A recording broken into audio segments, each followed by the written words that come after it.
Ovo je sljedeća kapija, malo kasnije ćemo reći o njoj sve. Eno ga, statua pobednika. Ovo su kule za stražarenje. Evo kako je to izgledalo nekada. To je srušeno sad. Evo koliko su bile debele zidine. 5 metara. Vjerovatno, koliko je to metara. Pogledaj. Ovdje su bile posade.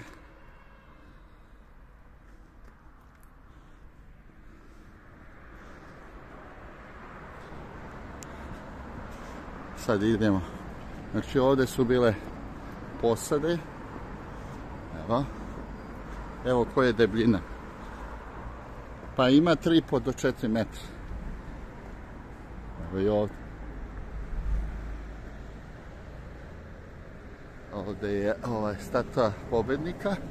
Ovdje je ulaz u Barotanu. Nekadašnju Barotanu. Evo šta je bilo. To je unutrašnja Savska kapija koja je vodila ka Donjem gradu u vrijeme vladavine kralja Stefana Dušana. Izgrađena je, a krajem 17. veka je proširena. Imala je vratnice, slično Sahad kapiji. Posle rušenja fortifikacije 1740.